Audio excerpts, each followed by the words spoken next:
In God the believer shall trust. In other words, if you're a believer, you must trust that God will take care of you. God guarantees it for you. And if something appears to be bad, you must know there's some good reason for it. 52. Say, you can only expect for us one of two good things in war, victory or martyrdom. Why do we expect for you condemnation from God and retribution from Him at our hand or at our hand? Therefore wait, and we will wait along with you.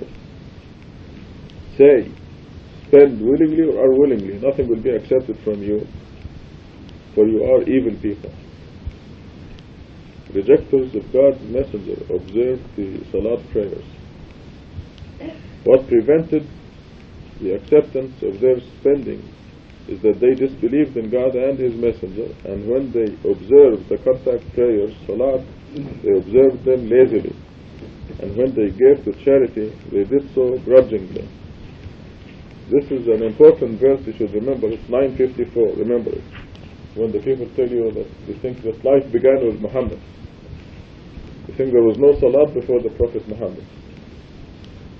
You should tell them, remind them of this verse. These are people who rejected the Prophet. They disbelieved in God, but they were doing the 5 contact prayers. The word Salat is very specific, because Salat existed before the Prophet. Just at the time, it had been, they had been corrupted by idol worship.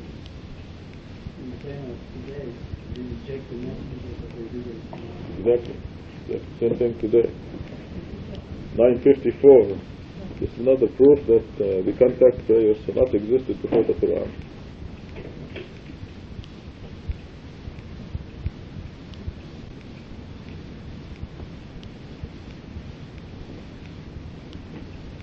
And there was a justification that there was a little one of the last chapters that was revealed. Yes, this is a good point, because this verse was revealed probably less than a year before the Prophet's death.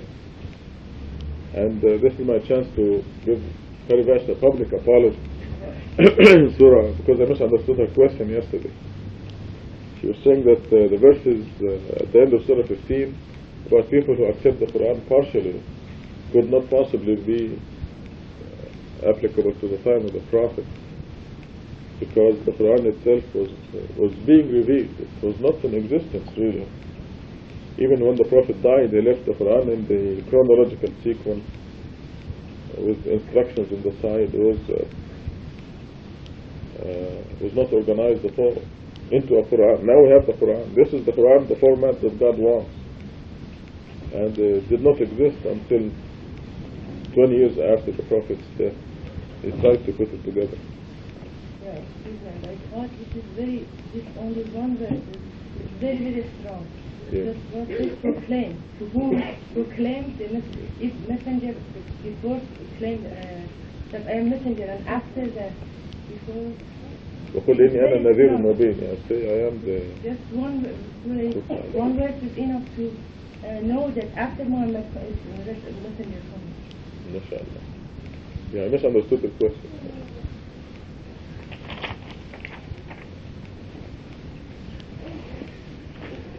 (196) at the top, 55 says, do not be impressed by their money or their children. God turns these into means of retribution for them in this life, and their souls depart while they are disbelievers. This is a common thing that you may come across. Hey, look at those people, they are not believers, but they are happy and rich and this and that. But they are not happy. You have to take that word out. Because God says He would cause the money and the children to be the source of misery for them.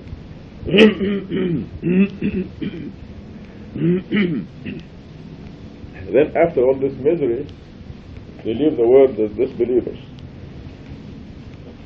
56, they swear by God that they belong with you while they do not belong with you. They are divisive people. They will create division. They will create confusion, because the statements that come out of their mouth reflect disbelief. If they could find any refuge or caves or a hiding place, they would go to it rushing. Some of them criticize your distribution of the charities. If they are given therefrom, they become satisfied. But if they are not given therefrom, they become objective. They should be satisfied with what God and His messenger have given them. They should have said, God suffices us. God will provide for us from His bounties through His messenger. We are seeking only God. And here's a distribution system for charities other than zakat. It also applies to zakat. Charities shall go to the poor. So in zakat it says your parents first. They have to be poor. If they are not poor, then you go to the next line, which is relatives, cousins, aunts, nephews, nieces, uncles. 60 charities shall go to the poor, the needy, the workers who collect them, the new converts, to free the slaves, to those burdened by sudden expenses, in the cause of God, and to the traveling alien. Such is God's commandment. God is omniscient, most wise. Some of them heard the prophet by saying, he is all ears. Say, it is better for you that he listens to you. He believes in God and trusts the believers. He is a mercy for those among you who believe. Those who heard God's messenger have incurred a painful retribution. 62. They swear by God to you to please you, when God and His messenger are more worthy of pleasing if they are really believers. Retribution for opposing God and His messenger. 63. Did they not know that anyone who opposes God and His messenger has incurred the fire of hell forever? This is the worst humiliation. The hypocrites worry that a surah may be revealed exposing what is inside their hearts. Say, go ahead and mock. God will bring out what you are worried about. If you ask them, they would say, we were only joking and playing. Say, do you realize that you are mocking God and His revelations and His messenger? Do not apologize. You have disbelieved after having believed. If we pardon some of you, we will punish others among you as a consequence of their transgressions. The hypocrite men and the hypocrite women belong with each other. They advocate evil and prohibit righteousness, and they are stingy. They forgot God, so He forgot them. The hypocrites are truly wicked. God promises the hypocrite men and the hypocrite women, as well as the disbelievers, the fire of hell. They abide therein forever. It suffices them. God has condemned them. They have incurred an unending retribution. So here we read 12 pages, most of them about the hypocrites, because they sit with us and we look on them as believers, and then they talk to some of us and people listen to them. And what comes out will cause doubt in the hearts of the believers. But God reserves the lowest pit of hell for them because of this. They look like believers, act like believers. So we have to be aware as we grow. Just because we're all here in the same room doesn't mean you have to be careful to what we listen. This is a test for all of us. Because they are more dangerous now. Exactly. Yes. They could be very, very loving, friendly people, and they're with us, and then they stab you. Yes. In fact, we have many examples of this. There are people who were with us and very strong, who became very close and very friendly, but now we know they are not believers. Because things are happening progressively, and there's a drop-out point for some people. So even though they believe, when the messengership point came, for example, they couldn't take it. But they continue to come with us and come to the meeting. You know a few of those, huh?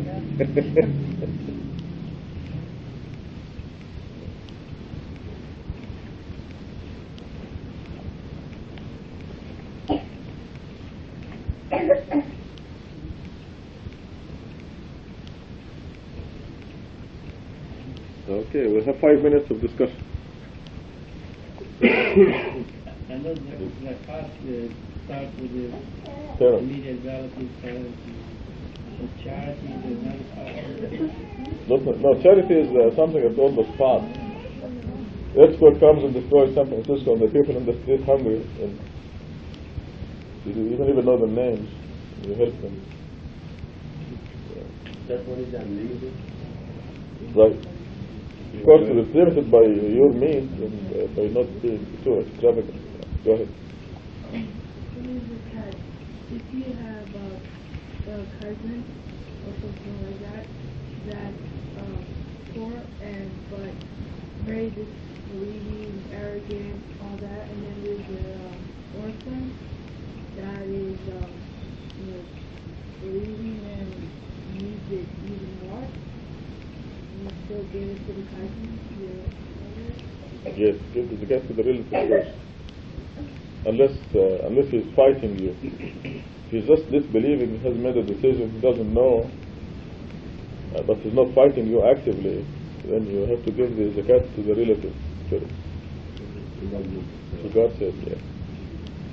Because your cousin, who is not fighting you, maybe next week you read the Quran, discover God, and become better than you and me. Right? And maybe when you help him, this will cause him to believe. Say, wow, this is a good system. Those believers are charitable. So God tells us to consider them potential believers. Charity begins at home. That's it.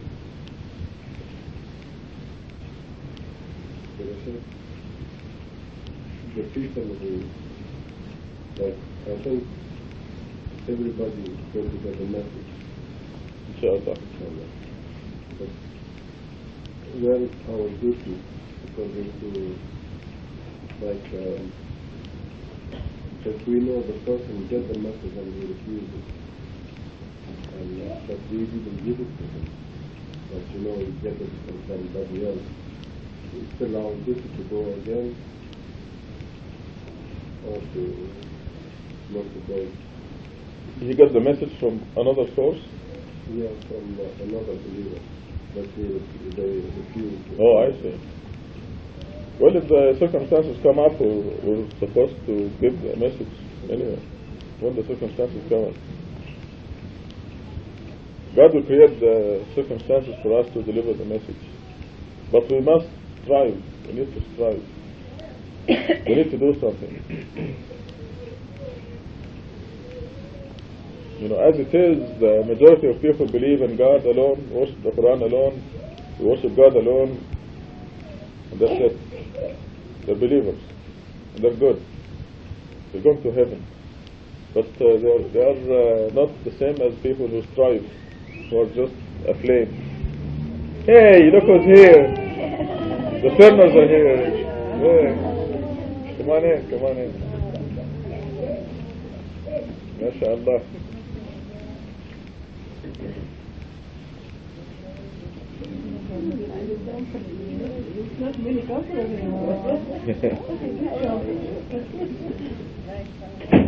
You left the Umniya home. Another. Alaikum salam. She's asleep here in Tucson? Oh, okay. I know how she is. That's what I Rashad, I have a question. If, for example, my sister asked me for because loan.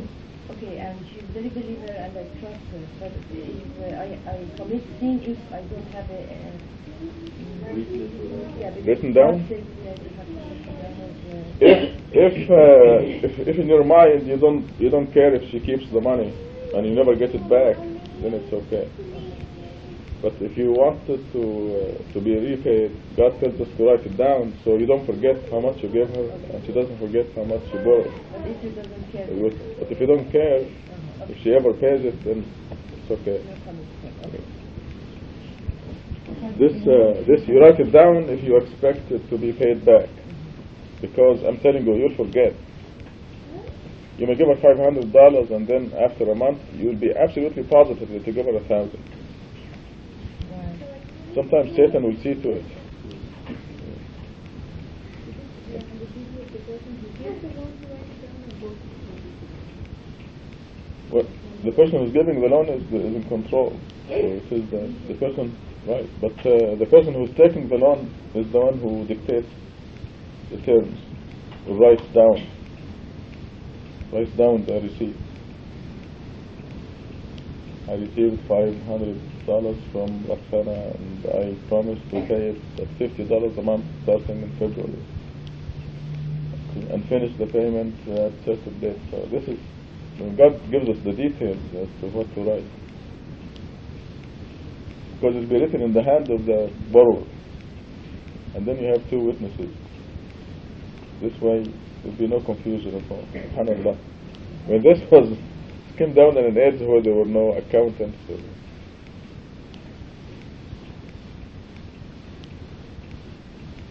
This 958, that some of them criticize your distribution of charities, but when they receive themselves, they become satisfied.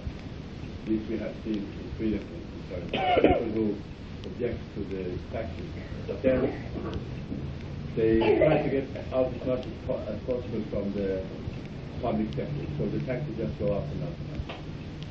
Yeah, this is true in all countries, it seems. Here also. No, but this is a specific situation talking about the community of believers, and we've seen it also within the community of believers.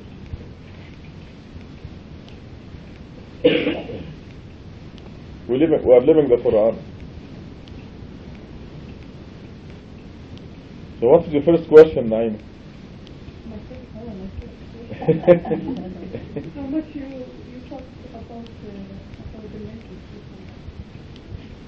As much as you can. Yeah, we were talking about believers who believe in God, the hereafter, follow the Quran alone and worship God alone, but that's the extent of it. They are good people, they're going to heaven, but they're not at the same rank as far as God is concerned, like the people who strive. But when it starts to be like angry, it's fun too. Right. Yeah, right. You have to see your own circumstances and how it is working. But the God says, لا يستوي المجاهدون بأموالهم وأنفسهم والقاعدون. فضل الله المجاهدين بأموالهم وأنفسهم على القاعدين درجة. God raises strivers. So I don't push. I let it. Comes from the people themselves. But if this starts to really question you, here you are in the meeting and they're questioning you, oh, this is the money, this is about it, and then you get angry. Yeah. Then forget about this. Yeah, you want to see to it that the message is delivered in the best possible and the most effective manner. This all depends on the circumstances. Again, ادعو لسبيل ربك بالحكمة وموعظة الحسنة. Invite to the path of God with wisdom and great diplomacy. You want to do it so you don't chase them away, and you don't keep the door open. If they are not going to believe now, you keep the door open for them. Oh yeah, because I haven't done that. So you're right. Yeah. Like you said, I'm going to MashaAllah. The last letter Was it good? very Good. Alhamdulillah. When you give the message of white wine to somebody different way, and he always fights it, so it is normal you say no that. When they ask Yes. a favor or ask us something, you tell them, you say, this favor. Forget it. Yeah. It happened to a gentleman who do business with him, and I sent him all the documentation, and he fights it. Yeah. And he asked me to sponsor him to immigrate to Canada. Nope. And I'm sorry, I cannot do it. Very good. Yeah. But there is a point of where God asks us to give up on them. There's a question in Surah 13 says, is it not time for the believers to give up on the disbelievers and realize that God guides whomever He will?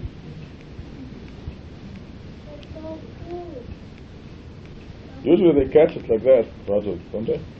If somebody's going to believe, they catch it, they see it. You can tell if they're blind and deaf, or if there's this concrete wall around them, or if they're wide open to the message. I don't know, I think it's been rare to see somebody who is completely blocked and then all of a sudden they could see. Well, Lisa and Susan, go to work. You can go through this story. I think very much finished cooking, so you can have some breakfast.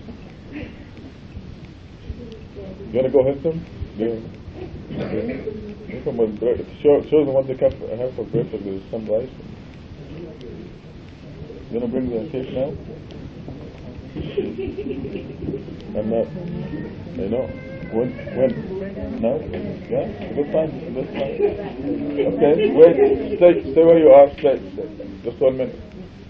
Lisa and Susan have to go to work soon, so just wait a minute. And the community group Hurry up. Is it the same tape? Yeah, Is it going over and over? No, it's another one, it's more tape.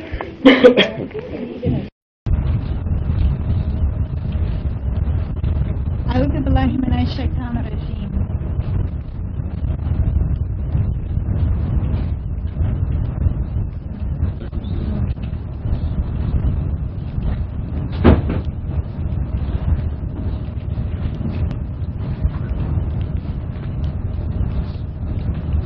Bismillah ar-Rahman ar-Rahim. As Rashad said, we're starting with verse 75. Those of you just come in. In Surah 56, verse 75.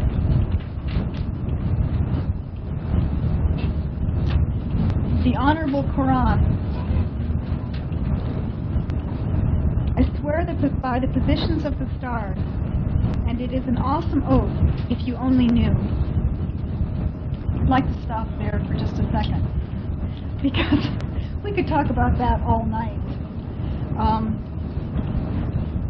We know now, though it was not known 1400 years ago, how awesome an oath this truly is. 1400 years ago, they could see the stars and looking up in the sky be awed by them as we are today. But for us, having the knowledge that we have, we know that what you can see in the night sky is just the minutest fraction of the stars there. I'd like to read just a little bit of a passage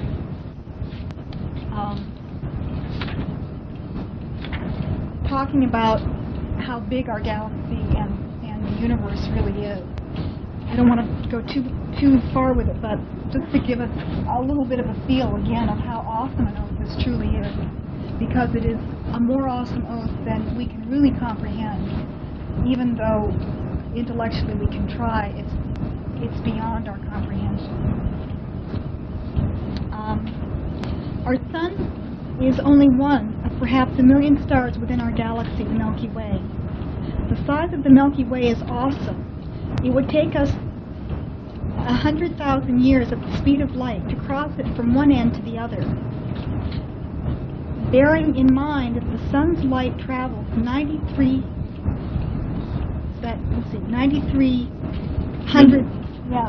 million miles in 4 minutes.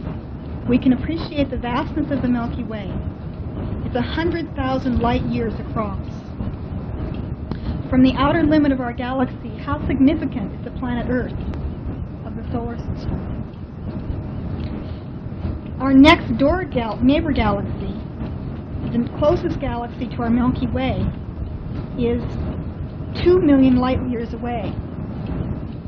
These are all established scientific facts that a civilized and highly educated generation is fortunate to know. If we go to the center of our neighbor galaxy, can you visualize the planet Earth of the Milky Way galaxy? How significant is it at that distance?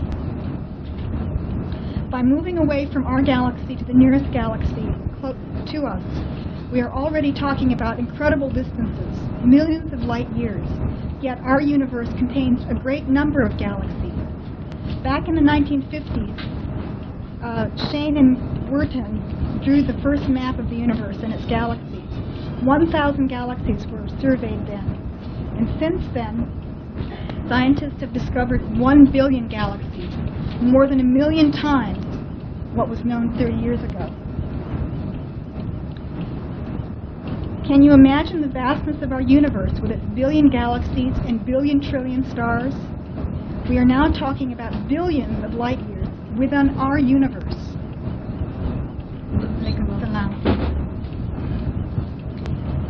Have you lost track of our planet Earth? How significant is our planet Earth?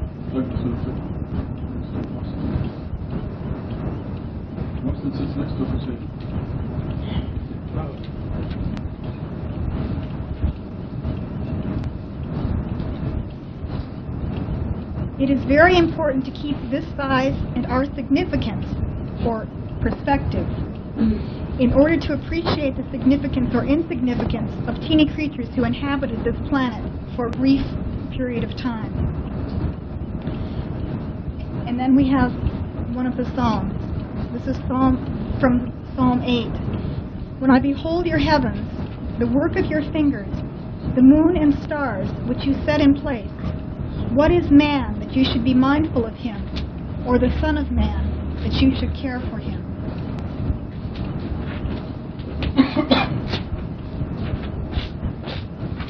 And yet we get up in the morning and we think, we're so important. This is truly an awesome oath. And God is swearing, I swear by the position of the stars, and it is an awesome oath if you only knew. This is an honorable Quran in a perfectly preserved book. None can touch it except the righteous. It is a revelation from the Lord of the universe. We have in our hand the only thing that we need. God has blessed us with this incredible blessing. This is our roadmap back to God. And we know that it is an honorable Quran, and it has been perfectly preserved. We in this mosque know that better than any people on earth. We've been incredibly blessed, incredibly blessed. The miracles continue to come, flooding us, absolutely flooding us, showing with no uncertainty, in no uncertain terms, that this book is perfectly preserved, and that not only is it perfectly preserved, but it is so incredibly coded that there is no way that any human being could have even approached to the slightest degree approached writing even one surah. It's beyond awesome, truly, for me. And we know now also that none can touch it except the righteous. What does that mean? I mean, that doesn't mean physically touch it, but it means that no one can get from this Quran unless they are righteous, unless they are truly seeking God. And beyond that, and more importantly for us at this point, we know that no one could discover this miracle without being righteous. There is no way. This miracle is as awesome as anything we can imagine. God has already sworn by the position of the stars that this Quran is honorable and it is perfectly preserved. And that it's overwhelming. It's absolutely overwhelming.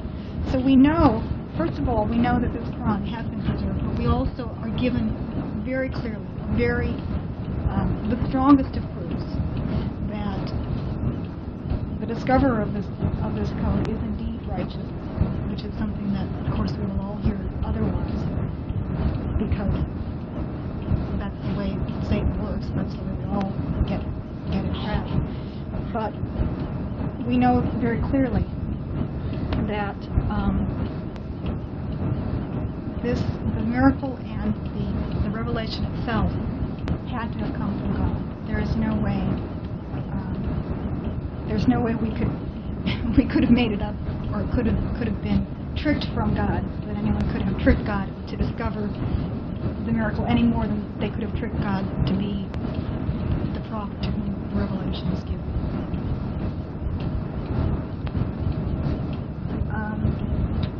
Verse 81. Are you then evading this message? Do you make it your share that you reject it?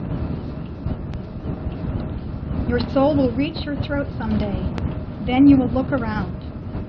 We are closer to you, to it, your throat, than you are, but you cannot see. If you do have any power, you should reclaim your soul if you are truthful. Look at how many people are fighting this miracle. These verses, to me, are specifically directed to them, as well as, obviously, to those who rejected the Quran. Are you evading this message? God has already said that the Quran is perfectly preserved, that none can touch it except the righteous, and yet there are those who say that they are Muslim, who say that they have studied the Quran, and yet they reject the numerical code. And they do it out of ego because they don't like what it leads to, which is worshiping God alone, and leaving all the tradition, all of the falsehood, all of the garbage, and coming back to the very simple truth. It is very simple. It's not easy until you make it easy, until you allow it to be easy. It's very simple, and it's very straightforward and clear-cut. Those who are evading this message, and that's truly what it is. I mean, anyone who reads this Quran, has to evade it or follow it. If you follow it, there's no way you can follow the Hadith and Sunnah. There's no way you can accept all of the other garbage if you are following the Quran. So if you're reading it and you're still following the Hadith and Sunnah, you are evading the Quran.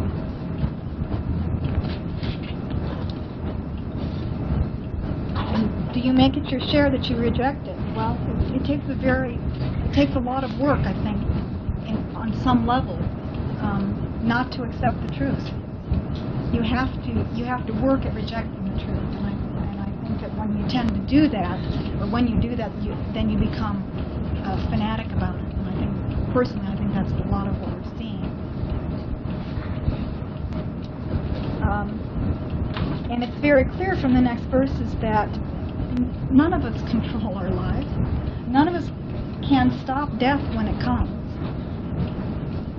God is closer to us than our jugular vein. He stands between us and our hearts. We know that God is in control of the minutest detail in the universe. He controls every atom, every subatomic particle within our body, within the rest of the universe. That power is so awesome and so incomprehensible to us that it's probably easier for most people to ignore it because it's too scary to realize that there is a power that is that great.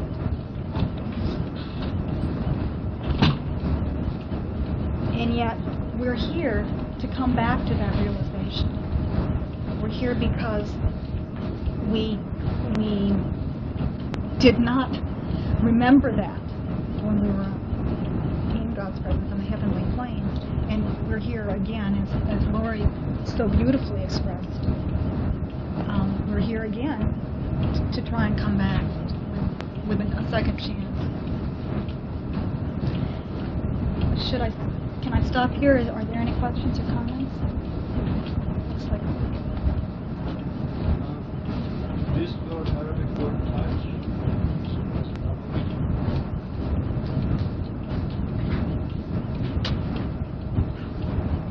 Oh, I'm sorry, I don't know when the Arabic has a double meaning. I'm not sure. Oh, let's just read the footnote.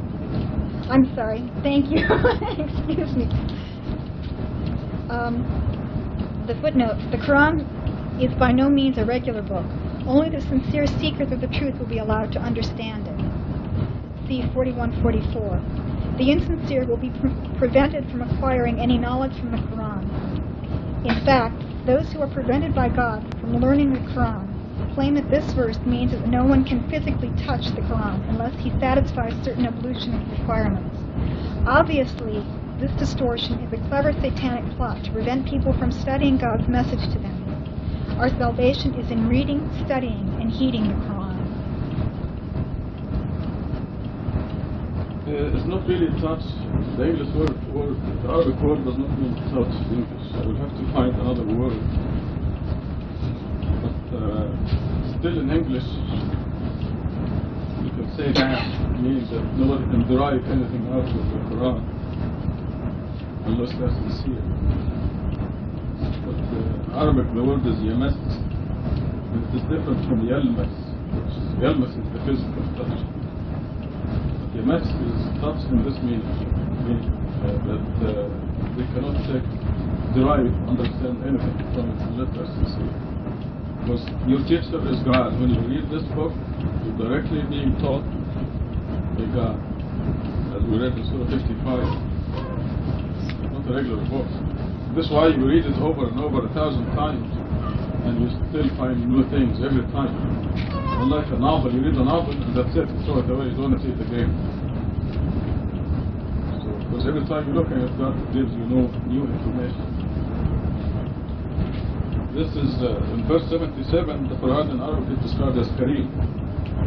In other places, it's called Quran Azim. And in Surah 50, it's described as Quran Majid, glorious, Azim, great, Kareem, honorable.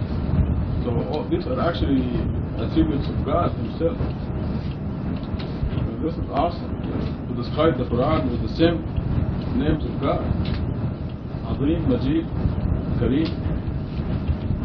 It tells you how great this book is. Your salvation is in this book. And we're really fortunate to be studying it every week.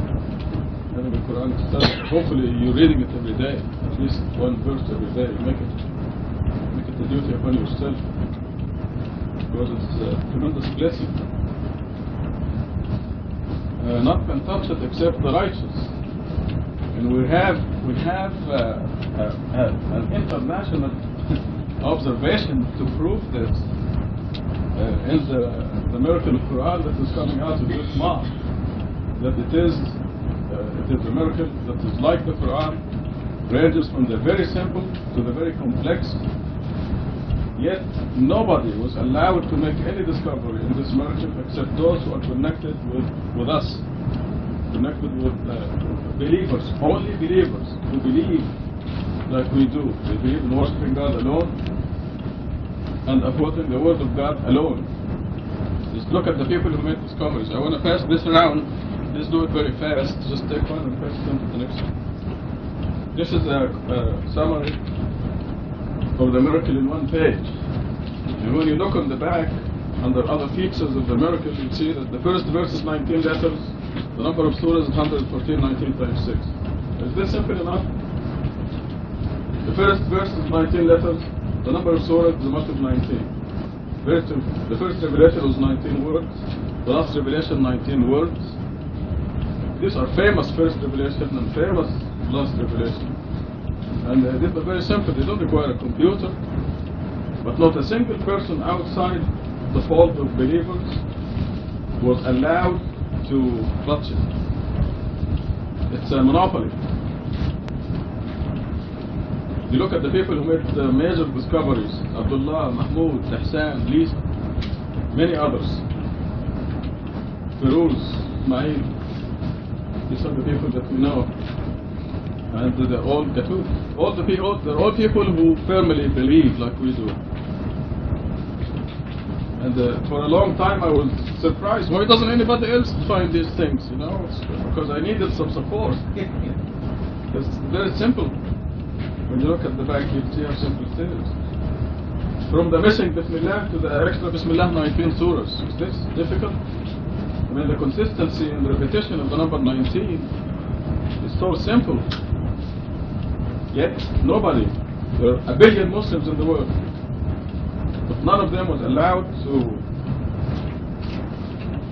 find these very simple facts unless they adhere to the Quran alone. If they believed in Hadith and Sunnah and they mentioned other names in their prayer, they are not permitted to touch it. This is verse 77. By the way, on the front you see a very complex miracle. In the circle, this was, it's no longer the biggest number in the world, because this is already obsolete. Abdullah on his birthday yesterday made it obsolete. In this circle, the number begins with the first verse in the Quran, 1. So if you look on the left, there's an asterisk on the left side of the circle. And you see, right, we start by 1, 2, 3, 4, 5, 6, 7. These are the verses of the first surah. 7 verses. Followed by the total number of verses in the surah, which is 7. And then you move on to the next surah, 1, 2, 3, 4, 5, 6, all the way to 286, the number of verses in surah 2. Then you put the total number of verses in surah 2, 286. And you do this all the way to the end of the Quran. When you get to the end of the Quran, if you look on the right side, you see this big arrow that says total number of verses in the Quran. You put that. Now you have a very long number that is, I like it in the metric system, it's 1 kilometer long. And it consists of 12,696 digits. And it is a multiple of 19. If you go on, if you see now, if you look on the right side of the circle, in the middle of it, with the big arrow that says total number of verses in the Quran. After the asterisk comes the total number of verses in the first surah, which is 7. And next to it, the 7 verses, 1, 2, 3, 4, 5, 6, 7. Then you put the total number of verses in surah number 2, and so on. So what we're doing in the lower half is we are reversing the position of the total number of verses. Instead of putting it at the end of every surah, we're putting it at the beginning of every surah. And brothers and sisters, the number is divisible when you go to the end. So now, this is a circle. When you connect the two numbers, you have what was, until yesterday, the day before yesterday, the longest number in the world, 25,388 digits. And that's a multiple of 19. Now, what Abdullah did to make this number obsolete, he added the number of every surah. Okay, let's go now to the asterisk on the left side of the circle. It begins with the numbers of the verses of the first surah, 1, 2, 3, 4, 5, 6, 7. Followed by the total number of verses in this surah, which is 7. Now between the two sevens there, he put the number of the surah, 1. And he did this with every surah, and you guessed it, the number is still divisible. It's just incredible. And there is more. If you put the number of the surah at the beginning, or at the end, or in the middle, it's still divisible. So this would be, in the Ramadan issue, from the Muslim perspective, you're going to get more details. So now, I don't know how many digits there are from the first surah to the last surah. The numbers, 1, 2, 3, 4, you count the digits? 1, 1, 4. And the surah 1, surah 2, surah 3, surah 4, all the way to surah 1, 1, 4. You know how many digits?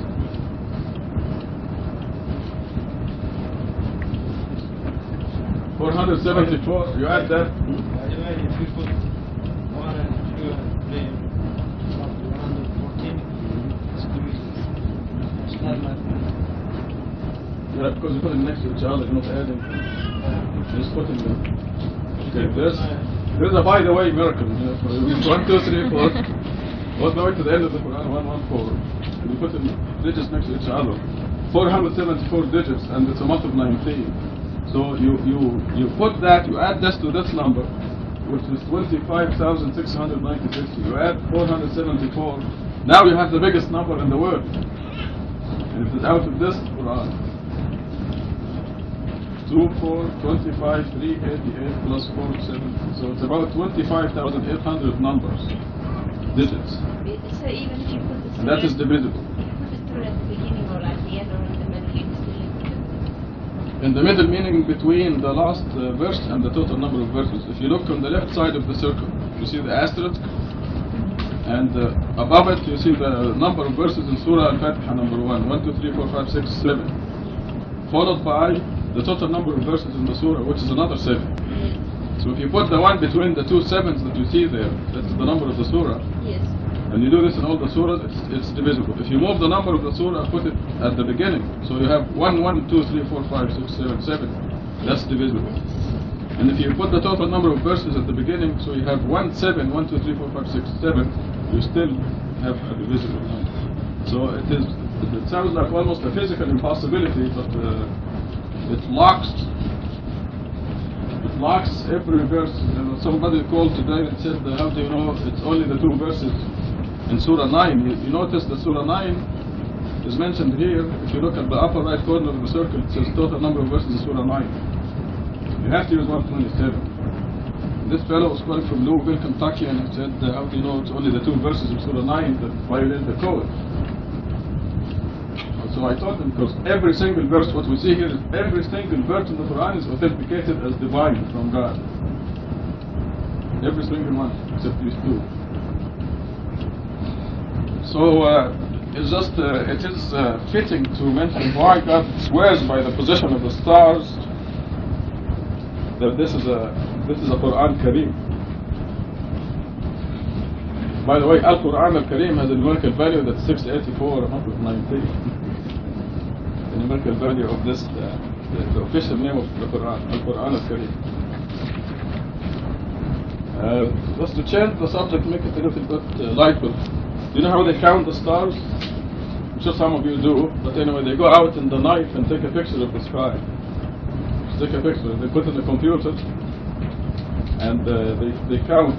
The computer will count the number of the stars in that area, in that picture, and there's a formula that tells you what the circumference from the inside of a circle is, and then you can tell from this picture how many are in the whole circumference of the whole sky. And you do this 100 times, and then you take the average of the 100 times, and you have exactly, almost exactly, the number of stars, 1 billion trillion of them. And these are the ones that we see. Because if our sun is in the next galaxy, we will not be able to see it, because it is one of the dim stars. What we're seeing are only the bright stars. This is how we counted them. I swear by the positions of the stars, because they are in perfect positioning, perfect orbits. They don't crash into one another.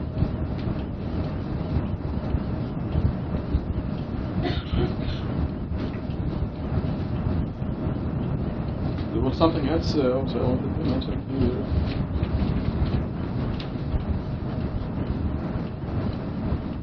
I think this is it. Are there any questions?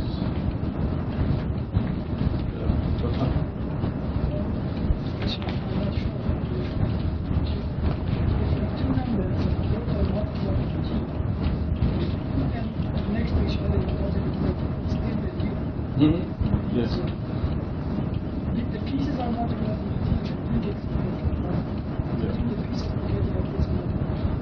Right. Yeah, we have 2 halves that are divisible by 19.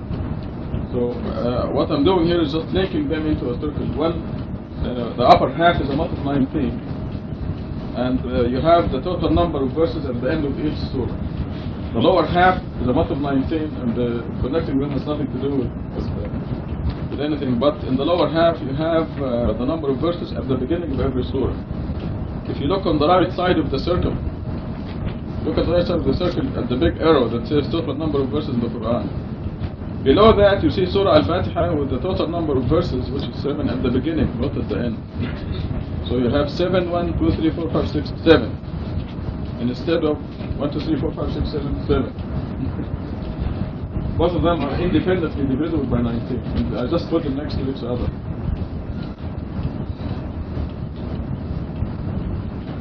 And it's because the upper half was discovered by Feroz Karmali in Canada, and he ended up putting the total number of verses in the Quran at the end of the number.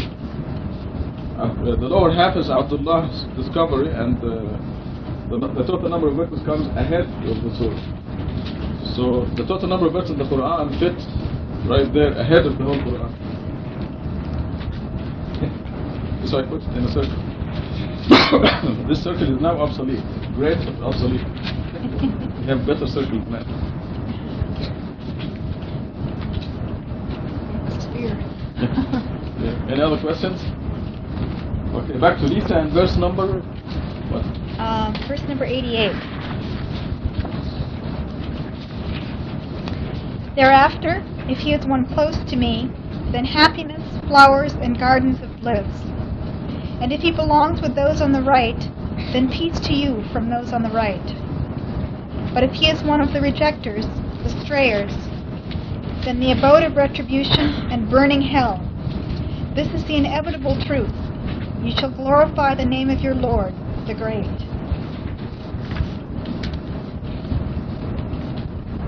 Verse 88 and 89, actually all of these verses refer back to the beginning verses of this Quran, of this surah, where it talks about the high heaven, the lower heaven, and hell.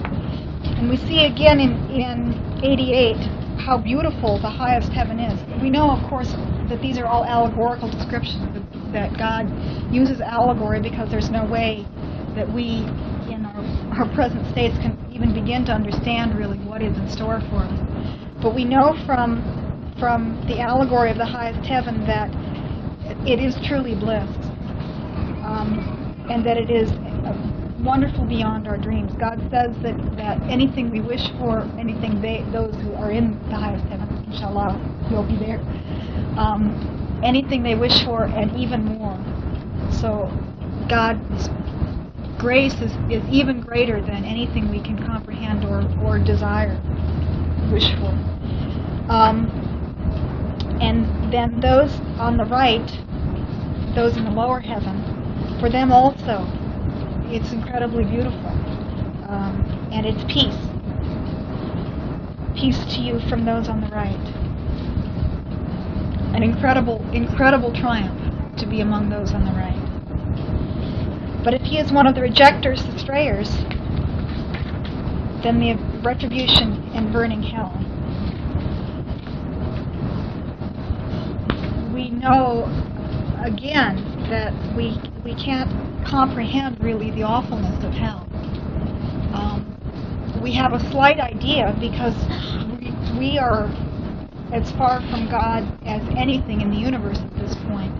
And we know how hellish this world is and how awful it is, particularly when you step out of God's kingdom.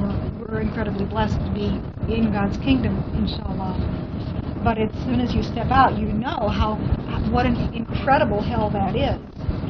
And that is nothing compared to the ultimate hell. This is the inevitable truth. You shall glorify the name of your Lord, the great. MashaAllah.